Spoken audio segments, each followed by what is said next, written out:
അപ്പോൾ ഞാൻ പറഞ്ഞതുപോലെ ഓൾറെഡി നമ്മുടെ ക്യാരക്ടർ ഭയങ്കര വൈറലാണ്, സോഷ്യൽ മീഡിയയിലൊക്കെ വളരെയധികം ആക്റ്റീവാണ്. നിങ്ങളെല്ലാവരും കണ്ടില്ലേ? ഇൻസ്റ്റാഗ്രാം പേജും ഫേസ്ബുക്ക് പേജും ഒക്കെ എല്ലാവരും കണ്ടു.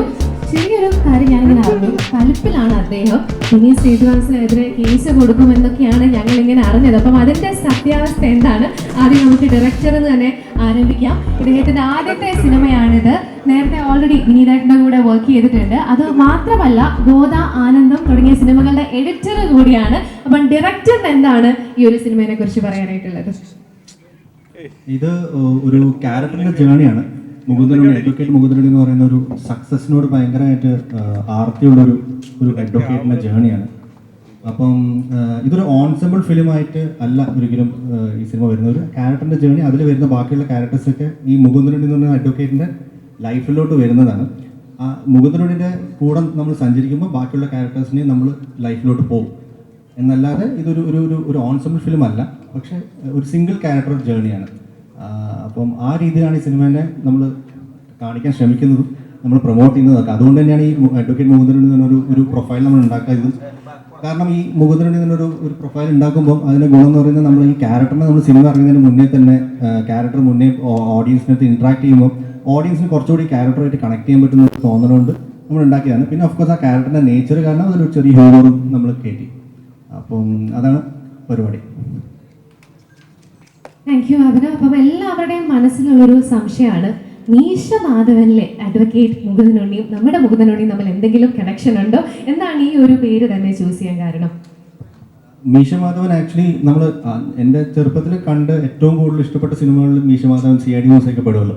അപ്പം അങ്ങനെ പിന്നെ ഈ പടത്തിൻ്റെ ക്യാരക്ടറിൽ ഒരു സെയിം സിമിലാരിറ്റി, ആകെ ഒരു സിമിലാരിറ്റി ഉള്ളതെന്ന് പറഞ്ഞാൽ അതിലെ വക്കീലും കേസില്ലാതെ നടക്കുകയാണ്, ഇതിൽ വക്കീലും കേസില്ലാതെ നടക്കുന്നു. വേറെ ഒന്നുമില്ല സിമിലാരിറ്റി. അതുകൊണ്ട് ചുമ്മാ ഒരു ഡെഡിക്കേഷൻ എന്ന രീതിയിൽ ഇട്ടുന്നേ ഉള്ളൂ.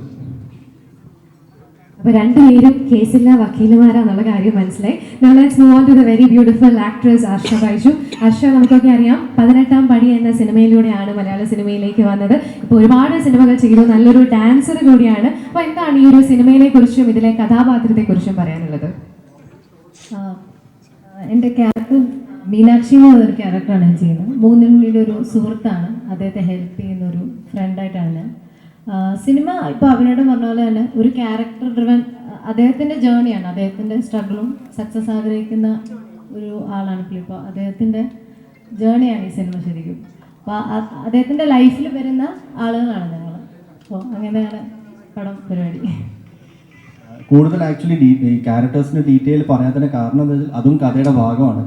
അത് മുന്നേ തന്നെ പുറത്ത് പറഞ്ഞാൽ കഥയ്ക്ക് ബാധിക്കുന്നുള്ളതുകൊണ്ട് നമ്മൾ കൂടുതൽ ഡീറ്റെയിൽസ് ക്യാരക്ടർ ഡീറ്റെയിൽസ് ഇവിടെ പറയാത്തത്. ഫുള്ള് സസ്പെൻസ് ആണ്, അധികം ഒന്നും പറയത്തില്ല എന്ന് ചുരുക്കം അല്ലേ? അതെ അതെ, സമ്മതിക്കില്ല. Moving on to the very beautiful actress Tanvi. തൻവിനെ നമുക്ക് എല്ലാവർക്കും അറിയാം, അമ്പിളി എന്ന സൂപ്പർ ഹിറ്റ് മൂവിയിലൂടെയാണ് സ്റ്റാർട്ട് ചെയ്തത്. ഇപ്പോൾ ശരിക്കും പറഞ്ഞാൽ സൗത്ത് ഇന്ത്യയിലെ തന്നെ one of the most busiest actress ആയി മാറിയിരിക്കുകയാണ്. തെലുങ്കിൽ അഭിനയിച്ചു. കഴിഞ്ഞ ആഴ്ച ഒരു റിലീസ് ഉണ്ടായിരുന്നു, ഇന്നലെ അല്ലേ? കറക്റ്റാണ്, ഇന്നലെയാണ് റിലീസായത് ഒരു സിനിമ. ഇനി നവംബർ 11-ാം തീയതി അടുത്ത സിനിമ റിലീസാവുകയാണ്. എന്താണ് പറയാനായിട്ടുള്ളത്? ഇതിൽ ഞാൻ ജ്യോതിലക്ഷ്മി എന്നുള്ളൊരു ക്യാരക്ടറാണ് ചെയ്യുന്നത്. അഡ്വക്കേറ്റ് ആയിട്ടാണ് ചെയ്യുന്നത്. കോൺഫിഡൻ്റ് ആയിട്ട് സ്ട്രോങ് ആയിട്ടുള്ളൊരു ക്യാരക്ടറാണ്. മുകുന്ദനുണ്ണീൻ്റെ ഫ്രണ്ടാണ്. അങ്ങനെ അപ്പോൾ ഇനി നമ്മുടെ ഹീറോയിലേക്ക് കടക്കാൻ the most awaited person on the stage Mukundanunni. എന്താണ് പറയാനായിട്ടുള്ള ഈ ഒരു സിനിമയെ കുറിച്ചും കഥാപാത്രത്തിനെ കുറിച്ചും? വിനീത് ശ്രീനിവാസൻ. ഞാൻ ഭയങ്കര ക്യൂരിയസ് ആയിട്ട് വെയിറ്റ് ചെയ്യുന്ന ഒരു സിനിമയാണ്. പൊതുവെ ഞാൻ ചെയ്യുന്ന സിനിമകളെ പറ്റിയിട്ടുള്ള ആശയം എന്ന് പറയുന്നത് നന്മ കൂടുതലെന്നാണ്. ഇതിലൊട്ടും നന്മയില്ല, തീരെ നന്മയില്ല. വളരെ നാർസിസിസ്റ്റിക് ആയിട്ടുള്ള സ്വന്തം സക്സസിനെ പറ്റിയിട്ട് മാത്രം ആലോചിച്ച് മുന്നോട്ട് പോകുന്ന ഒരു ക്യാരക്ടറാണ്. അപ്പോൾ അങ്ങനെ ഒരു ക്യാരക്ടർ ഞാൻ ചെയ്യാത്തതുകൊണ്ട് അതെങ്ങനെ ഉണ്ടാവും, ആൾക്കാരെങ്ങനെ റിസീവ് ചെയ്യുമെന്നൊക്കെ ഭയങ്കര ക്യൂരിയസ് ആയിട്ട് ഞാൻ വെയിറ്റ് ചെയ്തുകൊണ്ടിരിക്കുകയാണ്. ഫസ്റ്റ് റിയാക്ഷൻ എന്തായിരുന്നു? ആദ്യം സ്റ്റോറി പറഞ്ഞപ്പോഴത്തേക്ക് ചെയ്യണോ വേണ്ടിയോ എന്ന് കൺഫ്യൂഷൻ ഉണ്ടായിരുന്നു. എന്തായിരുന്നു ഫസ്റ്റ് റിയാക്ഷൻ? അല്ല, ഇതിപ്പോൾ അഭി എഴുതി തുടങ്ങുന്ന സമയം തൊട്ട് പല പല ഡ്രാഫ്റ്റായിട്ട് ഞാനിങ്ങനെ കേട്ടിട്ടുണ്ട്. അപ്പോൾ അത് അങ്ങനെ കേട്ടതുകൊണ്ട് ഒരു അങ്ങനെ ഒരു സർപ്രൈസ്, ഇപ്പോൾ ഫസ്റ്റ് നറേഷനിൽ നമുക്ക് ഒരു പുതിയ കഥ കേൾക്കുമ്പോഴാണല്ലോ അങ്ങനെ ഒരു സർപ്രൈസ് ഒക്കെ ഉണ്ടാകും. പിന്നെ എനിക്ക് ഞങ്ങൾ എന്താ പറയുക, ഒരു 10-12 വർഷമായിട്ട് ഫേസ്ബുക്ക് ഫ്രണ്ട്സാണ്. അങ്ങനെയാണ് ഞങ്ങൾ പരിചയപ്പെടുന്നത്. പിന്നെ ഞാൻ അബീനെ ഫസ്റ്റ് കാണുന്നത് എലി എന്ന് പറഞ്ഞിട്ട് അൽഫോൺസ് ഡയറക്റ്റ് ചെയ്ത ഞാൻ പ്രൊഡ്യൂസ് ചെയ്തൊരു ഷോർട്ട് ഫിലിം ഉണ്ടായിരുന്നു. അന്ന് AVM സ്റ്റുഡിയോസിൽ അതിൻ്റെ സ്ക്രീനിങ് ഉണ്ടാകുമ്പോൾ അൽഫോൺസ് ഒരാളെ ഇങ്ങനെ നോക്കി സംസാരിക്കുന്നുണ്ടായിരുന്നു. കാരണം അൽഫോൺസിന് ഏതാണ്ട് എൻ്റെ ഹൈറ്റാണ്, എന്നെ കളിച്ചിരിയും കൂടെ ഉണ്ടാവും. അപ്പോൾ അബീനെ ഇങ്ങനെ നോക്കിയിട്ട് അൽഫോൺസ് സംസാരിച്ചുകൊണ്ടിരുന്നത്. അങ്ങനെയാണ് ഞാൻ അബീനെ ഫസ്റ്റ് കാണുന്നത്. അതല്ലാതെ ഞങ്ങൾ ഷോർട്ട് ഫിലിംസ് അബീടെ കണ്ടിട്ട് ഞാൻ അങ്ങോട്ട് മെസ്സേജ് അയച്ചിട്ടുണ്ട്. പിന്നെ തിര ഞാൻ ചെയ്യുന്ന സമയത്ത് അസിസ്റ്റ് ചെയ്യാൻ പറ്റുമോ എന്ന് എന്നോട് ചോദിച്ചു. ഞാൻ തിരയിൽ കൂടെ ഉണ്ടായിരുന്നു. പിന്നെ ഞങ്ങളുടെ കുറേ സിനിമകളുടെ ട്രെയിലർ കട്ട് ചെയ്തിട്ടുള്ളത് അബിയാണ്. അങ്ങനെ വർഷങ്ങളായിട്ടുള്ള പരിചയമാണ്. അപ്പോൾ ഈ സബ്ജക്റ്റും കുറേ കാലമായിട്ട് എനിക്കറിയാം. എന്തായിരുന്നു ചോദ്യം? ഇത് തന്നെയാണ് ചോദ്യം. ആദ്യം എന്താണ് ഓക്കെ. പിന്നെ വേറൊരു കാര്യം, ഇപ്പോൾ വിനീതേട്ടൻ പറഞ്ഞതുപോലെ കുറച്ച് ഗ്രേ ഷെയ്ഡ്സ് ഉള്ള ഒരു ക്യാരക്ടറാണ്. പൊതുവെ വിനീതേട്ടൻ എന്ന് പറയുന്നത് നമുക്ക് എല്ലാവർക്കും ഒരുപാട് ഇഷ്ടമുള്ള ഒരാളാണ്. ഹേറ്റേഴ്സ് ഇല്ലാത്ത ഒരു കലാകാരൻ എന്നൊക്കെയാണ് പറയുന്നത്. അത് മാറുമെന്ന് പേടിയുണ്ടോ? ഹേറ്റേഴ്സ് ഒക്കെ ഉണ്ട്, അവരിങ്ങനെ അടക്കി വെച്ചിരിക്കുകയാണ്. പിന്നെ വേറൊരു കാര്യം, സലീമേട്ടൻ്റെ ആ കൊറിയർ കൊടുത്തായിരുന്നോ? ഞങ്ങൾ സോഷ്യൽ മീഡിയയിലൂടെ അറിഞ്ഞു. പാവം സലീംകുമാർ ചേട്ടൻ ആ കൊറിയർ കൊടുത്തായിരുന്നു. ഒറിജിനൽ അഡ്വക്കേറ്റ് മുകുന്ദനുണ്ണിയുടെ കൊറിയർ. ഇല്ലില്ല, മുകുന്ദനുണ്ണി കൊടുത്തിട്ടില്ല. മുകുന്ദനുണ്ണി വേറെ ആളാണ്. മുകുന്ദനുണ്ണിയായിട്ട് എനിക്ക് ബന്ധമില്ല എന്നാണ് പറയുന്നത്. ഓക്കെ, അത് അവര് തമ്മിൽ തീർക്കട്ടെ അല്ലേ? Advocate Mukundanunni versus advocate Mukundanunni. അപ്പൊ എന്തായാലും ഇന്ന് ഇവിടെ വന്നിരിക്കുന്നത് നമ്മുടെ കോൺടെസ്റ്റ് വിന്നേഴ്സ് ആണ്. ഒരുപാട് ചോദ്യങ്ങൾ നിങ്ങൾക്ക് വേണ്ടി അവർ പ്രിപ്പയർ ചെയ്തിട്ടുണ്ട്. ഇനി എന്റെ ക്വസ്റ്റ്യൻസ് ഒക്കെ കഴിഞ്ഞു, അവരുടെ ക്വസ്റ്റ്യൻസിലേക്ക് കടക്കാം. എൻ്റെ പേര് ആശിഷ്, ഞാൻ കോളേജിൽ നിന്നാണ്. എൻ്റെ ക്വസ്റ്റ്യൻ ഡയറക്ടറിനോടാണ്. ഒരു മെയിൽ സെൻട്രിക്കായുള്ള സിനിമ ഇറക്കുമ്പോഴത്തേക്കും സ്ത്രീ കഥാപാത്രങ്ങളെ സൃഷ്ടിക്കുമ്പോൾ ഒരുപാട് ശ്രദ്ധിക്കണം. അപ്പോൾ ഇതിൽ തൻവിയുടെയും ചേച്ചിയുടെയും ക്യാരക്ടേഴ്സിനെ എങ്ങനെയാണ് പ്ലേസ് ചെയ്തിരിക്കുന്നത് സിനിമയിൽ? ഞാൻ ആക്ച്വലി അങ്ങനെ പ്രത്യേകിച്ച് ഇങ്ങനെ സ്ത്രീ കഥാപാത്രത്തിൽ ശ്രദ്ധിക്കുക അങ്ങനെ നോക്കാറില്ല. കഥയ്ക്ക് എന്താണോ വേണ്ടത് അത് ചെയ്തിട്ടുണ്ട്. ആൻഡ് അതിനെല്ലാത്തിനും നീതി ഉണ്ടെന്ന് തോന്നുന്നു. അതിനൊരു ജസ്റ്റിസ് കൊടുത്തിട്ടുണ്ട് ഡെഫിനറ്റ്ലി. ഞാൻ രാഹുൽ, SH കോളേജിൽ നിന്നാണ് വന്നത്. ക്വസ്റ്റ്യൻ വന്ന ഡയറക്ടറിനോടാണ്. ഈ ബെറ്റർ കോൾ സോൾ എന്ന സീരീസുമായി നിങ്ങളുടെ സിനിമ കമ്പാരിസൺ വന്നു. ഒരുപാട് സലീംകുമാറിന്റെ കമ്പാരിസൺ പോലെ തന്നെയാണ്. ഒരു സക്സസ്ഫുൾ ആവാൻ ശ്രമിക്കുന്ന ലോയർ അതിലും ഇതിലും വേറെ ഒരു കമ്പാരിസണും ഉണ്ടാവുമ്പോൾ പടം ഇറങ്ങി തന്നെ ഉണ്ടാവില്ല. ഇതൊക്കെ ഇനി നിങ്ങളുടെ മാർക്കറ്റിങ്ങിന്റെ ഭാഗമാണ്. നിങ്ങൾ പടം കാണും. കാരണം ഡെഫിനറ്റ്ലി ബെറ്റർ കോൾ സോൾ എനിക്ക് ഭയങ്കര ഇഷ്ടമുള്ള സീരീസാണ്. ഞാൻ ആക്ച്വലി പറയാച്ചാൽ ഏറ്റവും എൻ്റെ ഫേവറേറ്റ് സീരീസ് പറയാച്ചാൽ ബ്രേക്കിംഗ് ബാഡും ബെറ്റർ കോൾ സോളാണ്. അത് കണ്ടിട്ട് തന്നെയാണ് പലപ്പോഴും പല സ്ക്രീൻ പ്ലേ ടെക്നിക്സ് ആണെങ്കിലും ഒക്കെ നമ്മൾ അതിനൊക്കെ നോക്കിയിട്ടാണ് നമ്മൾ പഠിക്കുക. പക്ഷേ ഇതും അതും ഒരു ബന്ധമില്ല. കാരണം എനിക്ക് അങ്ങനെ ഒരു ഇത്രയും ഫേമസ് ആയിട്ടുള്ള സാധനം കോപ്പി അടിക്കേണ്ട ആവശ്യമില്ല. അല്ല, ബെറ്റർ കോൾ സോളിന്റെ പോസ്റ്റ് ചെയ്ത് അബി തന്നെയാണ്, അതായത് മുകുന്ദനുണ്ണി. ഹലോ, എൻ്റെ പേര് അപർണ. ഒരു വക്കീൽ എന്തൊക്കെ ചെയ്യരുത് എന്നുള്ളതിന് ഉദാഹരണമാണോ മുകുന്ദനുണ്ണി ഡയറക്ടറിനാണ്? ഇത് ആക്ച്വലി ഇതൊരു ക്യാരക്ടറിൻ്റെ ജേണിയാണ്. ഇതിൽ വക്കീൽ എന്ന് പറയുന്ന ഇയാളുടെ പ്രൊഫഷൻ മാത്രം. അപ്പം ഈ ക്യാരക്ടറിനാണ് നമ്മൾ പ്രയോറിറ്റി കൊടുക്കുന്നത്. അത് നിങ്ങൾ സിനിമ കാണുമ്പോൾ മനസ്സിലാവും. ഇതൊരു മനുഷ്യന് എന്തൊക്കെ ചെയ്യാൻ പാടില്ല അങ്ങനെ ക്വസ്റ്റ്യൻ ആണെങ്കിൽ ചിലപ്പോൾ അത് റെലവൻ്റ് ആയിരിക്കും. ഇതൊരു വക്കീലിൻ്റെ പടമല്ല, ഇത് വക്കീൽ ഫിലിമല്ല, ഇത് കോർട്ട് റൂം ഡ്രാമയല്ല. കോർട്ട് റൂം സീൻസ് ഭയങ്കര കുറവാണ്. ഒരു ക്യാരക്ടറിൻ്റെ കൂടെ സഞ്ചരിക്കുന്ന സമയത്ത് അയാളുടെ പ്രൊഫഷൻ വക്കീലാണ്. അപ്പോൾ ഇതേ ക്യാരക്ടറിനെ നമുക്ക് ഏത് പ്രൊഫഷനാണ് പ്ലേസ് ചെയ്യാൻ പറ്റും. എൻ്റെ പേര് അലീന. എൻ്റെ ക്വസ്റ്റ്യൻ, ത്രില്ലർ കോമഡി കൺസെപ്റ്റ് വെച്ചായിരുന്നു ഈ കഥ ആദ്യം മനസ്സിൽ കണ്ടിരുന്നത്, അതോ ആ ഒരു സ്വഭാവത്തിലോട്ട് ഗ്രാജുവലി എത്തിച്ചേർന്നതാണോ? ഇതിൽ അങ്ങനെ ഒരു ജോണർ ആക്ച്വലി പറയാൻ പറ്റില്ല. കാരണം ഇത് ആ ക്യാരക്ടറിൻ്റെ കൂടെ സഞ്ചരിക്കുന്ന സമയത്ത് ആ ടൈമിൽ വരുന്ന അവൻ്റെ സിറ്റുവേഷൻ അനുസരിച്ചിട്ട് ജോണർ ഷിഫ്റ്റ് ചെയ്തുകൊണ്ടിരിക്കും.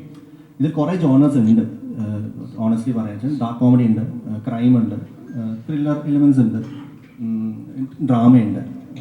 സോ എല്ലാം മിക്സ്ഡ് ആണ്. എൻ്റെ പേര് ശ്രീധു എന്നാണ്. എൻ്റെ ചോദ്യം വിനീതേട്ടനോടാണ്. ഇൻസ്റ്റഗ്രാമിൽ മുകുന്ദനുണ്ണിയുടെ അക്കൗണ്ട് നല്ല ആക്റ്റീവ് ആണല്ലോ, അപ്പോൾ പോസ്റ്റ് ചെയ്യുന്നതും പിന്നെ കമന്റ് റിപ്ലൈ കൊടുക്കുന്ന വിനീതേട്ടൻ തന്നെയാണോ? എൻ്റെ ഒഫീഷ്യൽ ഹാൻഡിൽ നിന്ന് ഞാൻ തന്നെയാണ് റിപ്ലൈ ചെയ്യുന്നത്. അതിപ്പോൾ ആർഷയുടെയും തൻവിയുടെയൊക്കെ ഞങ്ങൾ തന്നെയാണ് റിപ്ലൈ ചെയ്യുന്നത്. മുകുന്ദനുണ്ണിയായിട്ട് പോസ്റ്റ് ചെയ്യുന്നത് ഞങ്ങളല്ല. മുകുന്ദനുണ്ണി തന്നെയാണെന്നാണ് പറയുന്നത്. എൻ്റെ പേര് സിറുൽ എന്നാണ്. എൻ്റെ ചോദ്യം ആർഷേച്ചിയോടാണ്. അപ്പോൾ ആർഷേച്ചി ഞങ്ങൾ ആദ്യമായിട്ട് അറിയുന്നത് ആവറേജ് അമ്പ്രല്ലയിലൂടെയാണ്. അപ്പോൾ അത്ര ഹിറ്റായ ഒരു വെബ് സീരീസ് ശേഷം ഒരു സിനിമയിലേക്ക് എത്തുമ്പോൾ എങ്ങനെ തോന്നുന്നു? ഹലോ, ഞാൻ ആവറേജ് അമ്പിളിക്ക് മുമ്പ് ഞാൻ സിനിമ ചെയ്തിട്ടുണ്ടായിരുന്നു 18 പടി എന്ന് പറഞ്ഞിട്ട്. പിന്നെ എന്താ ബെസ്റ്റ് അതെ. അപ്പോൾ സോറി, അപ്പോൾ ആവറേജ് അമ്പിളി കണ്ടിട്ടാണ് ശരിക്കും എന്നെ ഇതിലേക്ക് വിളിക്കുന്നത് അഭിനയമായിട്ട്. വ്യത്യാസം ഒന്നുമില്ല, അതൊരു സീരീസ് ആയിരുന്നു, ഇതൊരു സിനിമ. വേറെ എന്താണ് വ്യത്യാസം? കഥാപാത്രത്തെ പറ്റി പറയുകയാണെങ്കിൽ നല്ല വ്യത്യാസമുള്ള കഥാപാത്രമാണ്. അമ്പിളി ലൈഫിൽ സക്സസ്ഫുൾ ആവാൻ വേണ്ടി ഒത്തിരി സ്ട്രഗിൾ ചെയ്യുന്ന ഒരാളാണ്. മീനാക്ഷിയുടെ കഥാപാത്രം നിങ്ങൾ കാണുമ്പോൾ എന്തായാലും മനസ്സിലാവും. ഹർഷ ശരിക്കും ചെറുതായിട്ടൊന്ന് പെട്ടിരിക്കുകയാണല്ലേ, കാരണം ഈ ഒരു സ്റ്റേജിൽ ക്യാരക്ടറിനെ കുറിച്ച് അധികം പറയാൻ പറ്റില്ല. അപ്പോൾ എന്തായാലും ബാക്കി നമുക്ക് റിലീസിന് ശേഷം ഹർഷയുടെ ക്യാരക്ടറിനെ കുറിച്ച് ഡിസ്കസ് ചെയ്യാം. ഓക്കെ, അടുത്ത ക്വസ്റ്റ്യൻ. വിനീതേട്ട, എൻ്റെ പേര് അലൻ. വിനീതേട്ടനാണ് ചോദ്യം. വിനീതേട്ട സംവിധാനം ചെയ്യുന്ന സിനിമകളും അഭിനയിക്കുന്ന സിനിമകളും രണ്ടും ഡിഫറെൻറ്റ് രീതിയിലുള്ളതാണ്. അപ്പോൾ ആ രണ്ട് ജേണലും ഇങ്ങനെ ഒത്തുകൊണ്ടുപോകാൻ പറ്റുന്നുണ്ടോ? ഞാനിപ്പോൾ ആക്ച്വലി അഭിനയിക്കുന്ന സിനിമയിൽ ഞാൻ ആഗ്രഹിക്കുന്നത് ഞാൻ സംവിധാനം ചെയ്യാത്ത രീതിയിലുള്ള സിനിമകൾ എനിക്ക് ചെയ്യാൻ പറ്റുമെന്നുള്ളതാണ്. അപ്പോൾ എനിക്ക് വേറെ തരത്തിൽ ആലോചിക്കുന്ന മേക്കേഴ്സിൻ്റെ കൂടെ വർക്ക് ചെയ്യാൻ പറ്റും. ഇപ്പോൾ ഞാനും കുറേ വർഷമായിട്ട് ഞങ്ങൾ പരിചയമുണ്ടെങ്കിലും ഞങ്ങളുടെ തോട്ട് പ്രോസസ്സ് കംപ്ലീറ്റ്ലി വേറെയാണ്. പല സമയത്തും ഞങ്ങൾ തമ്മിൽ ഐഡിയ വൈസ് ക്ലാഷൊക്കെ ഉണ്ടാവാറുണ്ട്. പക്ഷേ ഞങ്ങൾക്ക് ഒരുപോലെ യോജിക്കാനും വിയോജിക്കാനും പറ്റുന്ന ഒരു സൗഹൃദമുണ്ട്. അപ്പോൾ അബിയുടെ കൂടെ ചെയ്യുമ്പോൾ അബിയുടെ ഇഷ്ടത്തിനാണല്ലോ നമ്മൾ വർക്ക് ചെയ്യുന്നത്. അപ്പോൾ അത് വേറൊരു എക്സ്പീരിയൻസ് ആയിരുന്നു. അത് കഴിഞ്ഞിട്ട് ഞാനിപ്പോൾ തങ്കം എന്ന് പറയുന്ന സിനിമ ഷൂട്ട് ചെയ്തു. ദിലീഷ് ഏട്ടൻ്റെ, അരഫത്ത്, ശ്യാം പുഷ്കരൻ, ദിലീഷ് പോത്തൻ. അപ്പോൾ അവരുടെ വേറൊരു മെത്തേഡാണ്. അപ്പോൾ ഇങ്ങനെ വേറെ വേറെ ഡയറക്ടേഴ്സിൻ്റെ കൂടെ വർക്ക് ചെയ്യുമ്പോൾ അതൊരു ഭയങ്കര എൻറിച്ചിങ് എക്സ്പീരിയൻസ് ആണ്. ഞാൻ ചെയ്യുന്ന സിനിമകൾ കുറച്ചുകൂടെ ലൈറ്റർ സൈഡിലുള്ള സിനിമകളാണല്ലോ. അങ്ങനെ അല്ലാത്ത സിനിമകൾ എനിക്കിപ്പോൾ അഭിനയിക്കുമ്പോൾ പാർട്ടാവാൻ പറ്റുന്നുണ്ട്. അത് ഭയങ്കര എക്സൈറ്റിംഗ് ആയിട്ട് തോന്നുന്നുണ്ട്. എൻ്റെ ക്വസ്റ്റ്യൻ വിനീതേട്ടനാണ്. അഡ്വക്കേറ്റായി അഭിനയിക്കുന്നതിന് മുമ്പ് എന്തെങ്കിലും തയ്യാറെടുപ്പ് പ്രത്യേകിച്ച് നടത്തിയിരുന്നോ? ഞാൻ കുറേ തയ്യാറെടുപ്പ് നടത്തിയിരുന്നു. ഫസ്റ്റ് ഡേ ഇവൻ അതൊന്നും വേണ്ടെന്ന് പറഞ്ഞു. അപ്പോൾ പിന്നെ ആദ്യത്തെ ദിവസം എനിക്ക് ഭയങ്കര കൺഫ്യൂഷൻസ് ഉണ്ടായിരുന്നു. കാരണം ഈ ക്യാരക്ടറിനെ വായിച്ചപ്പോഴും ഒക്കെ ഞാൻ മനസ്സിലാക്കിയ ഒരു രീതി ഉണ്ടായിരുന്നു. അതാ ഞാൻ പറഞ്ഞത്, അഭി വേറൊരു രീതിയിൽ ആലോചിക്കുന്ന ആളാണ്. ഈ കൺഫ്യൂഷൻ ആ സെറ്റിൽ വന്ന എല്ലാ ആക്ടേഴ്സിനും ഉണ്ടായിരുന്നു എന്നാണ് എനിക്ക് തോന്നുന്നത്. അതായത് അവരൊരു സാധനം പ്രിപ്പയർ ചെയ്തിട്ട് വരും, അവിടെ എത്തുമ്പോൾ അഭി ആഗ്രഹിക്കുന്ന ഒരു പെർഫോമൻസിൻ്റെ ഒരു മീറ്റർ ഉണ്ട്, അത് അതുപോലെയല്ല. പിന്നെ നമ്മൾ ഫിക്സ് ചെയ്തൊരു സാധനം മാറ്റിയിട്ട് നമ്മൾ അഭി ആലോചിക്കുന്ന ഒരു സാധനത്തിലേക്ക് വരണം. അപ്പോൾ ഇപ്പം ഞാൻ തുടക്ക ദിവസം തൊട്ടുണ്ടായിരുന്നു. അപ്പോൾ ഓരോ പുതിയ ആൾക്കാർ വരുമ്പോഴും അവരിങ്ങനെ പെടുന്നത് നമുക്ക് കാണാൻ പറ്റും. അപ്പോൾ പക്ഷേ ഭയങ്കര രസമുള്ള എക്സ്പീരിയൻസ് ആയിരുന്നു. ആ രീതിയിൽ സ്ഥിരമായിട്ട് അഭിനയിക്കുന്ന ഒരു രീതിയിലല്ലാതെ നമുക്ക് ചെയ്യാനുള്ളൊരു ഓപ്പർച്യൂണിറ്റി ഉണ്ടായിരുന്നു. എസ്പെഷ്യലി സുരാജേട്ടൻ്റെ കൂടെയുള്ള സീൻസൊക്കെ ചെയ്യുമ്പോൾ ഞാനും ഭയങ്കരമായിട്ട് അത് എൻജോയ് ചെയ്തിരുന്നു. സുരാജേട്ടൻ ഇവിടെ ഇല്ല, അതുകൊണ്ടാണ് ഞാൻ സുരാജേട്ടനെ പറ്റിയിട്ട് എടുത്ത് പറഞ്ഞത്. ഞങ്ങൾ രണ്ടുപേരും ഭയങ്കര ആസ്വദിച്ചിട്ടാണ് ആ കോമ്പിനേഷൻ സീൻസൊക്കെ ചെയ്തത്. Thank you. അപ്പോൾ ഇത്രയും പറഞ്ഞതുകൊണ്ട് ഞാൻ ചോദിക്കുകയാണ്, ഈ ക്യാരക്ടറിന്റെ പിന്നിലെ ഇൻസ്പിറേഷൻ എന്താണ്? പ്യുവർലി ഫിക്ഷണൽ ആണോ അതോ ശരിക്കും ഏതെങ്കിലും ലോയേഴ്സിനെ കണ്ട് ഇൻസ്പയർഡ് ആയിട്ടാണോ? നേരത്തെ പറഞ്ഞുകൊണ്ട് ഇത് ലോയേഴ്സ് അല്ല ശരിക്കും നമ്മൾ ഇൻസ്പയർ ചെയ്യുന്നുള്ളത്. ലോയർ എന്നൊരു പ്രൊഫഷൻ മാത്രം. ഈ ക്യാരക്ടർ ആക്ച്വലി നമ്മുടെ ലൈഫിൽ എല്ലാവർക്കും മീറ്റ് ചെയ്തിട്ടുണ്ടാവും. മുഖതുണ്ണിമാരെ നമ്മൾ എപ്പോഴും കാണുന്നുണ്ട ആൾക്കാർ തന്നെയാണ്. അപ്പം അങ്ങനെയുള്ള ആൾക്കാരെ നമ്മളെല്ലാവരും വർഷത്തിൽ മിനിമം ഒരു 10 പേരെയും കണ്ടിട്ടുണ്ടാവും. അപ്പം ഡെഫിനറ്റ്ലി നിങ്ങൾ ഈ സിനിമ കാണുമ്പോഴും നിങ്ങൾക്ക് അറിയുന്ന ഏതെങ്കിലും ഒരാൾ മുഖതുണ്ണിയെ തോന്നും. അപ്പം അത് അങ്ങനെ റിലേറ്റബിൾ ആയിട്ടുള്ളൊരു പരിപാടി തന്നെയാണ്. എൻ്റെ പേര് റോബിൻ. അംഗം വിനീതാണ്. ലൈഫിൽ സക്സസ് ആകാൻ ആഗ്രഹിക്കുന്ന ഒരാളുടെ സ്റ്റോറിയാണ് മുഖതുണ്ണി. കൈതോട്ടം മേഖലയെല്ലാം സക്സസ് ആയതാണ് വിനീത് ശ്രീനിവാസൻ. അപ്പോൾ കുട്ടികളോട് കൊടുക്കാനുള്ളൊരു അഡ്വൈസ് സക്സസ് ആകാൻ വേണ്ടിയിട്ട്? വളരെ നല്ല ചോദ്യം. ഫുള്ള് കുട്ടികളാണ്. അപ്പോൾ എന്താണ് അഡ്വൈസ്? നമുക്ക് ചില കാര്യങ്ങളിൽ ചില ബിലീഫ് ഉണ്ടാവുമല്ലോ, അത് തെറ്റാണ്ട് മുന്നോട്ട് പോവുക എന്നുള്ളതാണ്. ഒരു ഗട്ട് ഫീലിംഗ് എന്ന് പറയുന്നൊരു സംഭവം ഉണ്ടല്ലോ. ചില കാര്യങ്ങൾ ഭയങ്കര ഇൻട്രസ്റ്റിംഗ് ആയിട്ട് കഴിഞ്ഞ ദിവസം ഒരാൾ ഒരു കാര്യം പറഞ്ഞിട്ടുണ്ടായിരുന്നു. ഒരാളൊരു കാര്യം വിചാരിച്ചിട്ട് എന്തായാലും അതിനകത്ത് തന്നെ ഞാൻ നിൽക്കുന്ന തീരുമാനം എടുത്തിട്ട് ചെയ്തുകൊണ്ടിരുന്നു കഴിഞ്ഞാൽ ഒരു പോയിന്റിൽ അയാൾ സക്സസ് ആവും. അപ്പോൾ അത് നമ്മൾ വിടാണ്ട് പിടിച്ചു കഴിഞ്ഞാൽ ആ സാധനത്തിന് ഒരു ഫൈനലി നമുക്ക് ആ സ്റ്റേജിൽ എത്താൻ പറ്റും. ഏത് ഫീൽഡാണെങ്കിലും. കഴിഞ്ഞ ദിവസം ഒരാളിങ്ങനെ സംസാരിച്ചപ്പോൾ പറഞ്ഞ കാര്യം ആരാന്ന് ഞാൻ മറന്നുപോയി. അപ്പോൾ അത് തന്നെയാണ് നമ്മൾ പേഴ്സ് ചെയ്തുകൊണ്ടിരിക്കുക. ചെയ്തുകൊണ്ടിരിക്കുക. നമ്മളെ ആൾക്കാർ കുറ്റം പറയും, പല രീതിയിലുള്ള കുറ്റങ്ങൾ പറയും, എല്ലാം കേൾക്കുക, എടുക്കേണ്ടത് എടുക്കുക, മുന്നോട്ട് പോയിക്കൊണ്ടിരിക്കുക. എൻ്റെ പേര് ആൽബർട്ട്. എൻ്റെ ക്വസ്റ്റ്യൻ ഡയറക്ടറിനോടാണ്. മലയാളം സിനിമയിലെ ഒരു ഓൾറൗണ്ടർ ആയിട്ടാണ് വിനീതേട്ടനെ എല്ലാവരും കാണുന്നത്. അപ്പം ഫസ്റ്റ് ഡെബ്യൂ ഡയറക്ഷനാണ്. അപ്പം വിനീതേട്ടൻ എന്ന ഡയറക്ടർ എങ്ങനെ സപ്പോർട്ട് ചെയ്തു, അല്ലെങ്കിൽ എങ്ങനെ ഹെൽപ്പ്? വിനീതേട്ടൻ ആക്ച്വലി ആ ഡയറക്ടർ ആയതുകൊണ്ട് തന്നെ ഭയങ്കര കെയർഫുള്ളാണ് ആ കാര്യത്തിലൊക്കെ. ബാക്കിയുള്ള ഒരു വേറെ ഉള്ള സിനിമ, വേറെ ഉള്ള തോട്ട്സാണ്, അതൊരു ഇൻഡിവിജ്വൽ ആണെന്നുള്ളതൊക്കെ ഭയങ്കരമായിട്ട് കൺസിഡർ ചെയ്തിട്ടാണ് നമ്മളോട്. ഞാൻ ആക്ച്വലി ഭയങ്കര സർപ്രൈസ്ഡ് ആയിരുന്നു ആളായിട്ട് സംസാരിക്കും. ആളുടെ ഐഡിയാസൊക്കെ പറയും. ആൾ പറയും ഇതിങ്ങനെ ആയിക്കൂടെ, അപ്പോൾ ഇങ്ങനെ ആയിക്കൂടെ പറയും. പക്ഷേ ആൾ പിന്നെ ഒരിക്കലും ഈ പറയുന്ന പോലെ എനിക്കത് ഓക്കെ അല്ലെങ്കിൽ ഞാൻ ഒരിക്കലും വിനീതേട്ടൻ ഇങ്ങനെ ഫോഴ്സ് ചെയ്യുന്നയോ അങ്ങനെ ഒന്നും കണ്ടിട്ടില്ല. അല്ലെങ്കിൽ ഒരു രീതിയിലും ഇൻ്റർഫിയറൻസ് വന്ന സാധനത്തിൻ്റെ അടുത്ത് പോലും ആൾ വന്നില്ല. ആൾ അഭിനയിക്കാൻ വന്നു, സെറ്റിൽ വന്നു, ആദ്യത്തെ ഒരു 5 days എടുത്തു ആൾ ക്യാരക്ടറിലേക്ക് വരാൻ. പറഞ്ഞ പോലെ കുറച്ച് കൺഫ്യൂഷൻ ഉണ്ടായിരുന്നു. അതിനുശേഷം 5th day തൊട്ട് ആൾ കംപ്ലീറ്റ്ലി ഇന്നാണ്. പിന്നെ ഒന്നുമില്ല, പിന്നെ സംസാരമില്ല, ഡിസ്കഷൻസ് ഒന്നുമില്ല, വന്ന് വരിക, അഭിനയിക്കാൻ പോവുക. എൻ്റെ പേര് ദീപു. എൻ്റെ ചോദ്യം വിനീതേട്ടനോടാണ്. ഹാർഡ് വർക്ക്, പെർസിയറൻസ്, ഡെഡിക്കേഷൻ, ഡിസിപ്ലിൻ, ഇതൊക്കെയാണ് വിനീത് എന്ന വ്യക്തിയുടെ വിജയത്തിൻ്റെ കാരണം. അങ്ങനെ എനിക്കങ്ങനെ ഭയങ്കര, ഞാനും ഇങ്ങനെ കണ്ടിന്യൂ ചെയ്തുകൊണ്ടിരിക്കുകയാണല്ലോ, നമുക്കും ഫെയിലിയറും ഇടയിൽ ഉണ്ടാവുന്നുണ്ട്. ഏറ്റവും വലിയ സംഭവം എന്ന് പറയുന്നത് പേഷ്യൻസാണ്, ക്ഷമ. ബാക്കി ഒരു സാധനം ഇല്ലെങ്കിലും ക്ഷമയുണ്ടെങ്കിൽ പല കാര്യങ്ങളും നടക്കും. ക്ഷമയാണ് ഏറ്റവും കൂടുതൽ വേണ്ടത്. നമുക്ക് വെയിറ്റ് ചെയ്യാനുള്ള ക്ഷമ വേണം, നല്ലതിന് വേണ്ടി വെയിറ്റ് ചെയ്യാനുള്ള ക്ഷമ വേണം. പല ആളുകളുടെ കൂടെയും പല സിറ്റുവേഷനിലും പല കാര്യങ്ങളും ഹാൻഡിൽ ചെയ്യേണ്ടി വരുമ്പോൾ നമുക്ക് അതിനുള്ള ക്ഷമ വേണം. ഒരു സ്ക്രിപ്റ്റ് എഴുതുകയാണെങ്കിൽ അത് എഴുതി അത് കൃത്യമായിട്ട് അതിൻ്റെ ഒരു ഫൈനൽ ഫോമിലെത്തുന്നവരെ ചെയ്തുകൊണ്ടിരിക്കാനുള്ള ക്ഷമ വേണം. എല്ലാത്തിനും പേഷ്യൻസാണ് ഏറ്റവും കൂടുതൽ. ടാലൻറ്റ് ഹെൽപ്പ് ചെയ്യും, പക്ഷെ പേഷ്യൻസ് ഇല്ലെങ്കിൽ ബാക്കി എന്തുണ്ടായിട്ടും കാര്യമില്ല. Thank you വിനീതേട്ട. തന്മയോടൊരു ചോദ്യം ചോദിക്കുകയാണ്. ഇപ്പോൾ വിനീതേട്ടൻ പറഞ്ഞല്ലോ കുറേ ക്വാളിറ്റീസിൻ്റെ കാര്യം. തന്മയ്ക്ക് വിനീതേട്ടനിൽ ഏറ്റവും ഇഷ്ടപ്പെട്ട ക്വാളിറ്റി എന്താണ്? കൂടെ വർക്ക് ചെയ്ത സമയത്ത് ഇൻസ്പയർ ആയ ആ ഒരു ക്വാളിറ്റി എന്താണ്? എനിക്ക് കൂടുതൽ ഒരു സീൻ തരുമ്പോഴത്തേക്കും ഡയലോഗ് ഞാൻ പഠിക്കുന്നതിൻ്റെ കൂടെ എനിക്ക് അപ്പുറത്തെ ഒരാളും കൂടെ അത് പറഞ്ഞു തരുന്നുണ്ടെങ്കിൽ എനിക്ക് കുറച്ചും കൂടി എളുപ്പമാണ്. അപ്പോൾ ഒരു സീനിന് മുന്നേ ഞാനത് പല പ്രാവശ്യം പറഞ്ഞു നോക്കാറുണ്ട്. അപ്പോൾ ആ സമയത്തൊക്കെ വിനീതേട്ടൻ എൻ്റെ കൂടെ വന്നിട്ട് ഓരോ ഡയലോഗും കൗണ്ടർ ഡയലോഗ്സ് ആയിട്ട് എനിക്ക് പറഞ്ഞു തന്നിട്ടുണ്ട്. അത് ഒരു പ്രാവശ്യമല്ല, ഞാനത് ആ സീൻ അഭിനയിക്കുന്നതിന് മുന്നേ എത്ര പ്രാവശ്യം പ്രാക്ടീസ് ചെയ്തിട്ടുണ്ട്, എനിക്ക് അത്രയും പ്രാവശ്യം പറഞ്ഞു തന്നിട്ടുണ്ട്. സോ എനിക്ക് ആ സീൻ ചെയ്യുന്നതിന് മുന്നേ may be I already know എനിക്ക് എന്താ ചെയ്യേണ്ടത് എന്നുള്ളത്. ആ ഒരു ഈസിനെസ്സോടെ എനിക്ക് ചെയ്യാൻ പറ്റിയിട്ടില്ല. എനിക്ക് തോന്നുന്നു അത് ത്രൂ ഔട്ട് ആ ഒരു സപ്പോർട്ട് എനിക്ക് കിട്ടി. എൻ്റെ പേര് രോഹിത്. എൻ്റെ ചോദ്യം ഡയറക്ടറിനോടാണ്. ഈ സിനിമയിലെ ആദ്യത്തെ പ്രൊഡ്യൂസർ ആദ്യം ചെയ്ത പടം വിചിത്രം എന്നൊരു സിനിമയായിരുന്നു. അപ്പം ആ സിനിമയും അതൊരു ഹൊറർ സിനിമയായിരുന്നു, ഇതൊരു ത്രില്ലർ കോമഡിയാണെന്ന് വിചാരിക്കുന്നു. അപ്പോൾ ആ ഒരു രണ്ട് സിനിമയിലെ വ്യത്യാസങ്ങളിലോ അല്ലെങ്കിൽ എന്തെങ്കിലും പ്രത്യേകതകളോ അല്ലെങ്കിൽ സജഷൻസോ പ്രൊഡ്യൂസർ സൂചിപ്പിച്ചിട്ടുണ്ടായിരുന്നു? അത് ഡിഫറൻസസ് എന്ന് പറഞ്ഞാൽ ഡെഫിനറ്റ്ലി രണ്ടും കംപ്ലീറ്റ്ലി ഡിഫറെൻറ്റ് ജോണറിൽപ്പെട്ട സിനിമകൾ, രണ്ട് ട്രീറ്റ്മെൻറ്റാണ്. അപ്പം സിമിലാരിറ്റീസോ ഒന്നുമില്ല രണ്ട് സിനിമകൾക്കും തമ്മിൽ. ആകെ ഒരു ഇതെന്ന് പറയുന്നത് ജോയ് മൂവി പ്രൊഡക്ഷൻസിൻ്റെ സൈഡിൽ നിന്ന് എനിക്ക് തോന്നിയിട്ടുള്ളത്, അവർ എസ്പെഷ്യലി ഈ അജിത് ജോയ് എന്ന് പറഞ്ഞ പ്രൊഡ്യൂസർ, അദ്ദേഹം ഭയങ്കര സ്ക്രിപ്റ്റിൽ എന്തെങ്കിലും ഒരു USP ഉണ്ടെങ്കിൽ മാത്രമേ ആൾ എടുക്കുള്ളൂ.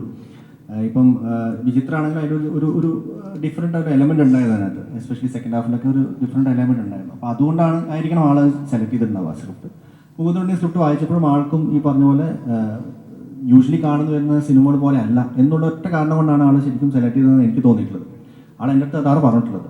അപ്പം ആ ജോയ് മൂവീസിൻ്റെ സൈഡിൽ നിന്ന് അതാണ് എനിക്ക് തോന്നുന്നത് അവർ എക്സ്പെക്ട് ചെയ്യുന്നത്. സ്ക്രിപ്റ്റ് വരുന്ന സമയത്ത് ഇറ്റ് എന്താ പറയുക, ഒരു മാറി നിൽക്കണം എന്നൊരു പരിപാടി അവരുടെ മനസ്സിലുണ്ട്. ഹലോ, എൻ്റെ പേര് ആദിത്യ. എൻ്റെ ചോദ്യം ഡയറക്ടറിനോടാണ്. ഈ മുകുന്ദനെ ഈ ക്യാരക്ടറിന് വേണ്ടി വിനീതേട്ടനെ തന്നെ ചൂസ് ചെയ്യാൻ കാരണം എന്താ? അങ്ങനെ ചൂസ് ചെയ്തൊന്നുമല്ല, അത് ഈ പറഞ്ഞ പോലെ വിനീതേട്ടനാണ് എന്നെ ചൂസ് ചെയ്യുന്നത്. അതാണ് സത്യാവസ്ഥ. ഇപ്പം ഞാൻ ആദ്യം ഇനീഷ്യലി വേറൊരു സ്റ്റാറിന് വേണ്ടി പിച്ച് ചെയ്ത സിനിമയാണത്. അപ്പം അദ്ദേഹത്തിന് ഈ പറഞ്ഞ പോലെ സ്റ്റാർസിന് ഒരു പെർട്ടിക്കുലർ ലൈനപ്പ് ഉണ്ടാവും. ഇന്ന ടൈപ്പ് സിനിമ കഴിഞ്ഞാൽ ഇന്ന ടൈപ്പ് സിനിമയാണ് അവർക്ക് ചെയ്യാൻ താല്പര്യം. കാരണം അവർ സ്റ്റാർസാണ്, അപ്പോൾ അവരെ പ്രൊജക്റ്റ് ചെയ്യുന്ന രീതി അത് രീതിയുണ്ടാവും. അപ്പോൾ എൻ്റെ സിനിമ അവരുടെ കിറ്റിയിൽ അത് കറക്റ്റ് ആ ടൈമിൽ വന്നില്ല. സോ അപ്പോൾ വിനീതേട്ടൻ്റെ മുന്നേ എൻ്റെ അടുത്ത് പറഞ്ഞായിരുന്നു, അബി വേറെ ആരും അഭിനയിച്ചിട്ടുണ്ടെങ്കിൽ ഞാൻ അഭിനയിക്കുന്നുണ്ട് സിനിമയിൽ നിന്ന് എൻ്റെ അടുത്ത് ഇങ്ങോട്ട് വാക്ക് തന്നതാണ്. അപ്പം അവർ ഡേറ്റ്സ് ഇഷ്യൂസും കാര്യങ്ങളൊക്കെ വന്നപ്പോൾ വിനീതേട്ടനെ വിളിച്ചു, ഇതാണ് എൻ്റെ അവസ്ഥ എന്ന്. വിനീതേട്ടനും ഞാൻ ഓടിക്കാം, ഇതാണെന്നുണ്ട്. എൻ്റെ പേര് ഹെലൻ. എൻ്റെ ക്വസ്റ്റ്യൻ ഡയറക്ടർ സാറിനോടാണ്. സുരാജേട്ടൻ്റെ തുടക്കം എന്ന് പറയുന്നത് കോമഡി മൂവീസിലൂടെയാണ്. കോമഡി ക്യാരക്ടേഴ്സൊക്കെ ചെയ്തിട്ടാണ് പിന്നെ അത് സീരിയസ് ആയിട്ടുള്ള മൂവീസിലോട്ട് പോയി. സീരിയസ് ക്യാരക്ടേഴ്സൊക്കെ ചെയ്തു.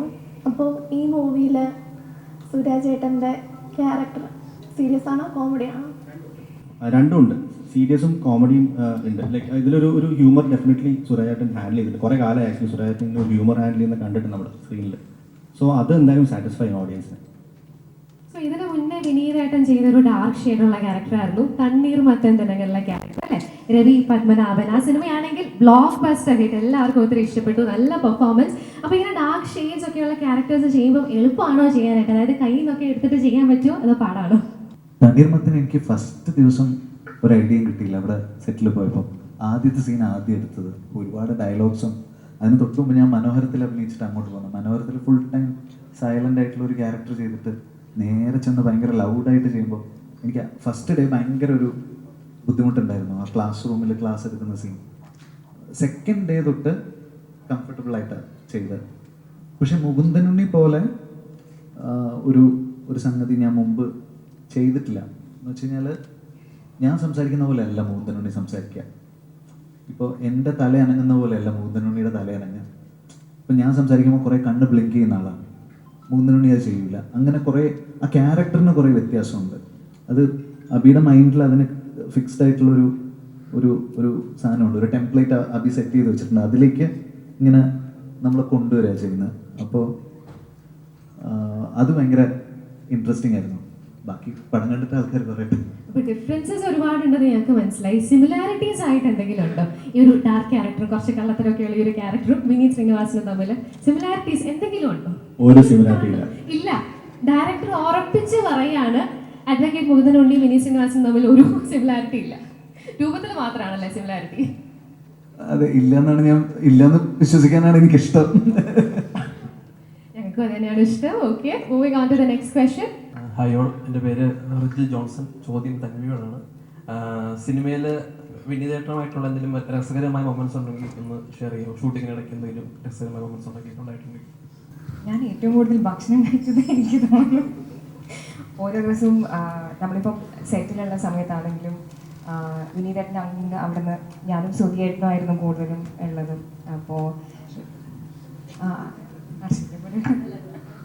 ഓക്കെ, അപ്പോൾ ആ സമയത്ത് ഞാനും സുധിയേട്ടൻ ഇരിക്കുന്ന സമയത്തൊക്കെ വിനീതേട്ടൻ അങ്ങ് ദൂരെ നിന്ന് ഇങ്ങനെ വരുന്ന കാണാം. അപ്പം എന്തോ കാര്യമായിട്ട് പറയാൻ വരുന്നത് എന്നുള്ള രീതിയിൽ ഇങ്ങനെ വന്നിട്ട് ഉച്ചത്തേക്ക് എന്തെങ്കിലും ഒരു ഡിഷിൻ്റെ പേര് പറഞ്ഞിട്ട് ഇത് വേണോ? അപ്പോൾ ഞാൻ ഓക്കെ. അപ്പോൾ സൂര്യേട്ടനോട് ചോദിക്കുമ്പോൾ സൂര്യേട്ടൻ പറഞ്ഞില്ല ഞാൻ ഇന്നത് കഴിക്കുന്നില്ല. ഓക്കെ ശരി, 2 പ്ലേറ്റ്. അങ്ങനെയെന്ന് പറഞ്ഞാൽ എനിക്ക് തോന്നുന്നു ഒരുവിധം എല്ലാ ദിവസവും ലഞ്ചിൻ്റെ സമയത്ത് എനിക്ക് തോന്നും നമ്മൾ കുറേ ഭക്ഷണം കഴിച്ചു. ഇതൊന്നും ഞാൻ അറിയാതെ ചെയ്തോ. ഞാൻ വിനീതേട്ടൻ്റെ സ്ട്രിക്റ്റ് ഡയറ്റ് ഞാൻ പറഞ്ഞിട്ട് ചെയ്തില്ല. സ്ട്രിക്റ്റ് ആയിട്ട് 2 പേർക്കുള്ളത് കഴിക്കുന്നുണ്ടായിരുന്നു അല്ലേ? അപ്പോൾ എന്തായാലും സെറ്റിലെ ഭക്ഷണം അടിപൊളിയാണെന്ന് നമുക്ക് മനസ്സിലായി. ഇനി വേറെ എന്താണ് അറിയാനായിട്ടുള്ളത്? എൻ്റെ ചോദ്യം ഡയറക്ടർ സാറിനോടാണ്. സാറ് ബേസിക്കലി എഡിറ്റർ ആണല്ലോ, അപ്പം സിനിമ സംവിധാനം ചെയ്യണമെന്ന് ആദ്യം മുതൽ ആഗ്രഹം ഉണ്ടായിരുന്നു? ആക്ച്വലി സിനിമ സംവിധാനം ചെയ്യാനാണ് ഞാൻ ഇൻഡസ്ട്രിയിലോട്ട് വന്നത്. അത് എഡിറ്റിംഗ്, ഞാൻ ഷോർട്ട് ഫിലിംസൊക്കെ കുറേ എഡിറ്റ് ചെയ്യുന്നു. മെയിൻലി നമുക്ക് ഒരു വരുമാനം വേണമല്ലോ. അപ്പം ഇനീഷ്യലി ഷോർട്ട് ഫിലിംസ് കുറേ ഞാൻ തമിഴ് ഷോർട്ട് ഫിലിംസ് കുറേ എഡിറ്റ് ചെയ്തിരുന്നു. പിന്നെ ആഡ്സ്, കോർപ്പറേറ്റ് ഫിലിംസ്, ഇങ്ങനെയൊക്കെ കുറേ ചെയ്ത് അതായിരുന്നു എൻ്റെ വരുമാനം. ഈ ഡയറക്ഷനിലേക്കുള്ള യാത്രയിലേക്ക് എനിക്കത് ജസ്റ്റ് ഒരു അങ്ങനെ ഒരു വരുമാനം രീതിയിൽ കണ്ടത് ഇനീഷ്യലി. എനിക്കിഷ്ടമാണ് എഡിറ്റിംഗ്, എനിക്ക് ഭയങ്കര ഇഷ്ടമുള്ള കാര്യമാണ്. പക്ഷേ ആദ്യം അങ്ങനെ കണ്ടത്. പക്ഷേ ഇങ്ങനെ കുറേ വേറെ ഡയറക്ടേഴ്സ് അടുത്ത് കോൾസ് വന്നപ്പോൾ പിന്നെ എഡിറ്റിങ്ങിലോട്ട് പോയി. പിന്നെ ഡയറക്ഷൻ കുറച്ച് ഡിലേ ആയി. അതുപോലെ തന്നെ നമ്മുടെ ക്യാരക്ടറിനാണെങ്കിലും എഡിറ്റിങ്ങിലും ഫോട്ടോഷോപ്പിലൊക്കെ കുറച്ച് ഇൻട്രസ്റ്റ് ഉണ്ട്. അതെന്താ അങ്ങനെ ഒരു ട്രൈറ്റ് കൊടുക്കാൻ കാരണം? സിനിമ കാണുമ്പോൾ വീണ്ടും സസ്പെൻസ് ആണ്, ഫുള്ള് സസ്പെൻസ് ആണ്. Okay, let's move on to the next question. എൻ്റെ പേര് അലൻ. എൻ്റെ ചോദ്യം തന്നെ ചേച്ചിയോടാണ്. ആദ്യം സൗബിനിക്കയുടെ കൂടെ അമ്പിളി ചെയ്തു, രണ്ടാമത് ശ്രീനിവാസിയുടെ ഒപ്പം കപ്പയുടെ ചെയ്തു, ഇപ്പോൾ വിനീതേട്ടൻ്റെ ഒപ്പം മുകുന്ദനുണ്ണി. ഇതിൽ 3 പേരുടെ മൂന്ന് പേരിൽ ആരുടെ ക്യാരക്ടറിനാണ് സിനിമയിൽ അവർ ചെയ്ത ക്യാരക്ടറുമായി കൂടുതൽ സാമ്യമുള്ളത്? നല്ല ചോദ്യം. സൗമ്യക്ക് അങ്ങനെയല്ല. വാസീൻ്റെ ആ ക്യാരക്ടർ എനിക്ക് തോന്നില്ല അതുമാണെന്ന്. വിനീതേട്ടന് ഇതേ അല്ല, ഇങ്ങനെ ആവരുതെന്ന് ഞാൻ പ്രാർത്ഥിക്കുകയും ചെയ്യും. ഇല്ല, എനിക്ക് തോന്നില്ല. 3 ആൾക്കും റിയൽ ലൈഫിൽ ആ ഒരു ക്യാരക്ടറായിട്ട് സാമ്യം ഇല്ല എന്നാണ്. തോന്നുന്നതല്ല അങ്ങനെയല്ല. ജനറൽ ക്വസ്റ്റ്യൻ ആണ്. ഈ പറഞ്ഞ പോലെ എൻജിനീയേഴ്സ് ഉണ്ട്, ഇപ്പോൾ മെഡിക്കൽ ഫീൽഡിൽ നിന്നുണ്ട്, ഇതിൻ്റെ പ്രൊഡ്യൂസറാണെങ്കിൽ തന്നെ ഡോക്ടർ അജിത് ജോയ്. അപ്പോൾ അതിൻ്റെ റീസൺ എന്താണ്? എല്ലാ മേഖലയിൽ നിന്നും ആൾക്കാർ സിനിമ എടുക്കാൻ വേണ്ടിയിട്ട് വരട്ടെ. സിനിമ ഏറ്റവും ഡെമോക്രാറ്റിക് ആയിട്ടുള്ള മീഡിയ അല്ലേ, എല്ലാവരും വരട്ടെ സിനിമ എടുക്കാൻ. എഞ്ചിനീയേഴ്സും ഡോക്ടേഴ്സും മാത്രമല്ല, എല്ലാ ജോലിയിലുള്ള ആൾക്കാരും വരട്ടെ. എൻ്റെ ചോദ്യം വിനീതേട്ടനോടാണ്. ജീവിതത്തിൽ എപ്പോഴെങ്കിലും ഒരു വക്കീലിൻ്റെ ആവശ്യം വന്നിട്ടുണ്ടോ? മോനെ ഇതുവരെ ഇല്ല. നീ എനിക്ക് വേണ്ടി പ്രാർത്ഥിക്കുക. എൻ്റെ പേര് ആകാശ്. ഇപ്പോൾ ഈ സിനിമയുടെ പ്രൊമോഷൻ പറഞ്ഞത് പുതിയ രീതിയിലുള്ള പാറ്റേണിലാണ് പ്രൊമോഷൻ വന്നിരിക്കുന്നത്. അപ്പോൾ ഈ സിനിമ നിർമ്മിക്കുന്ന പോലെ തന്നെ എഫേർട്ട് വേണം ഈ പ്രൊമോഷൻ, സിനിമ പ്രൊമോഷന് വേണ്ടി. ഇപ്പോഴത്തെ കാലത്ത് എനിക്ക് തോന്നുന്നത് നമ്മൾ കുറച്ച് എഫേർട്ട് ഇടണം. കാരണം ഓഡിയൻസ് തിയേറ്ററിലോട്ട് വരിക എന്ന് പറയുന്നത് വലിയ കഷ്ടപ്പാടാണ്. നമ്മൾ പണ്ടത്തെ പോലെ പ്രൊമോട്ട് ചെയ്തിട്ട് കാര്യമില്ല. അതുകൊണ്ട് ഡെഫിനറ്റ്ലി നമ്മൾ എഫേർട്ട് എടുക്കണം എന്ന് തോന്നുന്നു. എൻ്റെ ചോദ്യം അർഷ ചേച്ചിനോടാണ്. അർഷ ചേച്ചിക്ക് റിയൽ ലൈഫിലും അർഷ ചേച്ചിക്കും അമ്പിളിയുമായിട്ട് സിമിലാരിറ്റി ഉണ്ടോ? ഇല്ല ഇല്ല ഇല്ല, തീരെ ഇല്ല. അത് അമ്പിളി തീരെ പ്രിവിലേജ് ഇല്ലാത്തൊരു ഫാമിലിയിൽ നിന്ന് വരുന്ന അങ്ങനത്തെ ഒരു ലൈഫ് ഭയങ്കരമായി സ്ട്രഗിൾ ചെയ്യുന്നവരാണ്. ഞാനും സ്ട്രഗിൾ ചെയ്യുന്നുണ്ട്, പക്ഷെ എന്നെ പോലെ അല്ല അമ്പിളി. ഹായ് വിനീതേട്ടാ, എൻ്റെ പേര് അഫീം. എൻ്റെ ചോദ്യം വിനീതേട്ടനോടാണ്. സംവിധായകൻ കട്ട് പറഞ്ഞു കഴിഞ്ഞാലും ആ കഥാപാത്രത്തിന് മാറാൻ അവർക്ക് മാറുന്നത് ആരോഗ്യകരമായ നല്ല ശീലമാണെന്നാണ് പറയാറ്. അപ്പം വിനീതേട്ടൻ ഇടയ്ക്ക് മുകുന്ദുണ്ണി ആയി എന്ന് കേട്ടു, ശരിയാണോ? അല്ലല്ല, ഞാൻ മുകുന്ദനുണ്ണി ഒന്നും ആയിട്ടില്ല. മുകുന്ദനുണ്ണി ആവാൻ പറ്റില്ല, ഇല്ല, അത്രയ്ക്കില്ല. പക്ഷെ ഞാൻ ഷൂട്ട് കഴിഞ്ഞിട്ടും വീട്ടിൽ ചെന്നിട്ട് ഈ ക്യാരക്ടറിനെ പറ്റിയിട്ട് ആലോചിക്കുമായിരുന്നു. ഞാൻ രാത്രിയൊക്കെ അഭിയുടെ അടുത്ത് വിളിച്ചിട്ട് ചില സീൻ ഇങ്ങനെ എൻ്റെ ഹാങ് ഓവറൊക്കെ ഉണ്ടായിരുന്നു എന്നൊക്കെ പറഞ്ഞിട്ടുണ്ട്. പക്ഷെ മുകുന്ദനുണ്ണി ആയിട്ടില്ല. ആലോചിക്കാം, പക്ഷേ ഈ ക്യാരക്ടർ ആവണ്ട അല്ലേ? വേറെ ഏതെങ്കിലും ക്യാരക്ടർ ആണെങ്കിൽ പിന്നെ കുഴപ്പമില്ല. ഓക്കെ. എൻ്റെ പേര് നന്ദന. വിനീതേട്ടനോടാണ് ക്വസ്റ്റ്യൻ. സൗന്ദര്യമുള്ള ഒരു പാട്ടുകൂടെ പാടുമെന്ന് അച്ഛനൊരു ഡയലോഗ് പറയാറുണ്ടായിരുന്നു. അപ്പോൾ പാട്ടുകാരനിപ്പോൾ പ്രൊഡ്യൂസറായി, ഡയറക്ടറായി, സ്ക്രീൻ റൈറ്ററായി. ഇപ്പം അച്ഛൻ എന്താണ് പറയാനുള്ളത്? അച്ഛനൊന്നും പറയുന്നില്ല. ഇല്ല, അത് എപ്പോഴാണ് പറഞ്ഞ? സിനിമയിൽ പറഞ്ഞാണോ? അങ്ങനെ ഒരു ഡയലോഗ് ഉണ്ടായിരുന്നു. അതൊക്കെ ചുമ്മാ പറഞ്ഞായിരിക്കും. പടത്തിൽ അതിൻ്റെ കോണ്ടെക്സ്റ്റിൽ എന്തെങ്കിലും പറഞ്ഞായിരിക്കും. അപ്പം എന്തായാലും പാട്ടിൻ്റെ കാര്യം പറഞ്ഞ സ്ഥിതിക്ക് ഞങ്ങൾക്ക് വേണ്ടി 2 വരി പാട്ട്, ഇനി തന്നെ ഇഷ്ടമുള്ള ഏതെങ്കിലും ഒരു പാട്ടിൻ്റെ 2 വരി പാടണമെന്ന് റിക്വസ്റ്റ് ചെയ്യാണ്. പക്ഷെ പെട്ടെന്ന് പാടാൻ പറയുന്നു വിചാരിച്ചില്ല. ഏതെങ്കിലും ഒരു പാട്ട് മതി.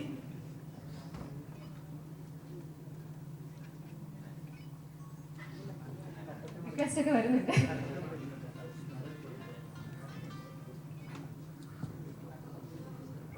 ഓമൽ കൺമണിതിലിവ കനവിൻ തിരകളിലൊഴുകിവ നാടിൻ നായകനാകുവാൻ എന്നോമനെ ഉണര് നീ.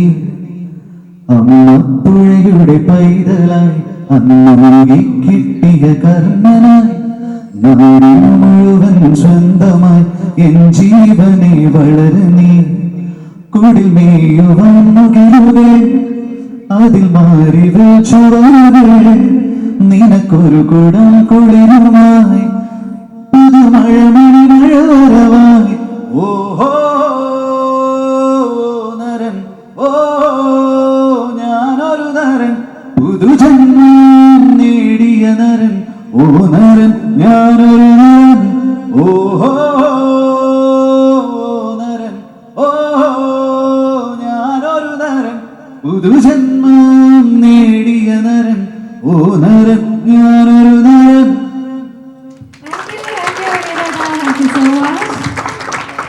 സിനിമയിൽ അഭിനയിക്കുന്നവർ പ്രമോഷന് വരുമ്പോൾ പറയുന്ന കാര്യങ്ങൾ സിനിമയെ ബാധിക്കുന്നുണ്ടോ?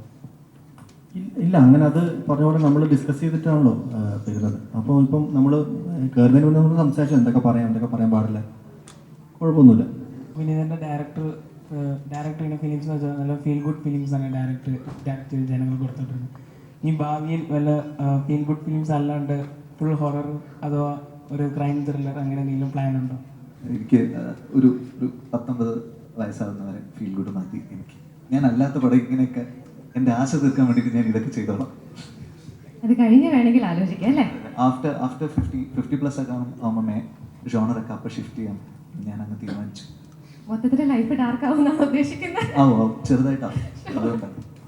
അപ്പോൾ വിനീതേട്ടൻ്റെ ഫാമിലിയിൽ ഇപ്പോൾ ഒരാളുണ്ട്, ഒരുപാട് ഫാൻസ് ഉള്ളത്, ധ്യാൻ ശ്രീനിവാസൻ. പ്രത്യേകിച്ച് ധ്യാനിൻ്റെ ഇൻ്റർവ്യൂസിനൊക്കെ എൻ്റെ പൊന്നോ ഭയങ്കര ഫാൻസ് ആണ്. അപ്പം ഞാൻ എന്താണ് പറഞ്ഞത് നമ്മുടെ ട്രെയിലർ കണ്ടതിന് ശേഷം? ഞാൻ അവനോട് ചോദിച്ചിട്ടില്ല. ചോദിക്കണ്ടേ? എന്തിനാ എന്തെങ്കിലുമൊക്കെ പറയും. അപ്പോൾ അത് അടുത്ത ഇന്റർവ്യൂവിൽ ധ്യാൻ തന്നെ വൈറലാക്കും. അതെ അതെ അതെ. Okay, moving on to the next question. എവിടെ ഫ്രണ്ടിൽ ഉണ്ടായിരുന്നല്ലോ. ഓക്കെ, ബാക്ക് നിന്നാണ്. ഹലോ സാർ, ഞാൻ മനു. ഡയറക്ടർ സാറിനോടാണ് എൻ്റെ ചോദ്യം. അപ്പോൾ മുകുന്ദനുണ്ണി ഒരു സാങ്കല്പിക കഥാപാത്രം എന്നുള്ള നിലയ്ക്ക് മുകുന്ദനുണ്ണി ചെയ്യുന്ന കാര്യങ്ങൾ, പറയുന്ന കാര്യങ്ങളൊക്കെ വളരെ ആസ്വാദ്യകരമാണ്. ഒരു റിയൽ ലൈഫിൽ ഇത്തരത്തിൽ കാര്യങ്ങൾ തുറന്നടിച്ച് പറയുന്ന ഒരാളെ ഡീൽ ചെയ്യേണ്ടി വരുന്ന ഒരവസ്ഥ, അല്ലെങ്കിൽ അത്തരത്തിലുള്ള ഒരു എക്സ്പീരിയൻസിൽ നിന്നാണോ മുകുന്ദനുണ്ണി എന്ന് പറയുന്ന ഒരു ക്യാരക്ടർ ഉണ്ടായിട്ടുള്ളത്? ഇങ്ങനെ തുറന്നടിച്ച് പറയുന്ന ക്യാരക്ടർ അല്ല ശരിക്കും. അതിപ്പോൾ ഒരു ചെറിയ അതിൻ്റെ ടീസർ പരിപാടി മാത്രമേ നമ്മൾ ഇതിലൂടെ വന്നിട്ടുള്ളൂ. ഫേസ്ബുക്ക് പേജിലൂടെയും ട്വിറ്ററിലൂടെയൊക്കെ അതിൻ്റെ ഒരു ടീസ് ചെയ്തിട്ടേ ഉള്ളൂ. നമ്മൾ ഇത് ആരായിരിക്കാം, ഇങ്ങനെ ആയിരിക്കും ആൾ എന്നൊരു തോന്നൽ വന്നിട്ട് ബാക്കി സിനിമ കാണുമ്പോൾ മനസ്സിലാവും ആൾ അങ്ങനത്തെ ആളാണെന്ന്. അപ്പം അതൊരു ജസ്റ്റ് ഒരു ഭാഗം മാത്രമാണ് ഇയാളുടെ. അയാൾ ആരാന്നുള്ളത് സിനിമ കാണുമ്പോൾ മനസ്സിലാവും. അതുപോലെ തന്നെ സിനിമയുടെ ജോണർ ഇപ്പോഴും ഭയങ്കര കൺഫ്യൂഷൻ ഉള്ളൊരു കാര്യമാണ്. ഇവിടെ കുറച്ച് പേരൊക്കെ പറയുന്ന കേട്ടു ത്രില്ലർ കോമഡിയാണെന്ന്. അങ്ങനെ തന്നെയാണോ? ഇല്ല, എല്ലാം ഞാൻ പറഞ്ഞു, എല്ലാ എലമെന്റ്സും ഉണ്ട്. ത്രില്ലർ എലമെന്റ്സ് ചെറുതായിട്ട് വരും, ഹ്യൂമർ വരും. ഹ്യൂമർ എന്ന് വെച്ചാൽ ഡാർക്ക് കോമഡി വരും, പിന്നെ ഡ്രാമ വരുന്നുണ്ട്. എല്ലാ എലമെന്റ്സും വരും ഇതിൽ. ഇനി ആരാണ് ചോദിക്കാനുള്ളത്? വേണ്ടേ? ഹലോ സാർ, എൻ്റെ പേര് അബിൻ. ചോദ്യം വിനീതേട്ടനോടാണ്. സിനിമ കഴിഞ്ഞ് ഇറങ്ങുമ്പോൾ നമ്മളോട് തിയേറ്ററിൽ നിന്ന് കൂടെ പോരുന്ന കഥാപാത്രങ്ങളുണ്ട്. ഇപ്പോൾ സിനിമ റിലീസിന് മുന്നേ തന്നെ മുകുന്ദനുണ്ണി എന്ന കഥാപാത്രം ഒരുപാട് ഇമ്പാക്റ്റ് ഉണ്ടായിട്ടുണ്ട്. അപ്പോൾ അതൊക്കെ ഒരു റെസ്പോൺസിബിലിറ്റി ആയി തോന്നുന്നു.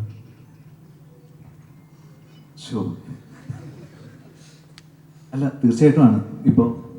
ഇപ്പോൾ ആ ക്യാരക്ടറിനെ മുകുന്ദനുണ്ണി എന്ന് പറഞ്ഞിട്ടൊരു പേജും ഒക്കെ ആയിട്ട് ഓഡിയൻസുമായിട്ട് ഓൾറെഡി മുകുന്ദനുണ്ണി ഇൻട്രാക്ട് ചെയ്തുകൊണ്ടിരിക്കുകയാണ്.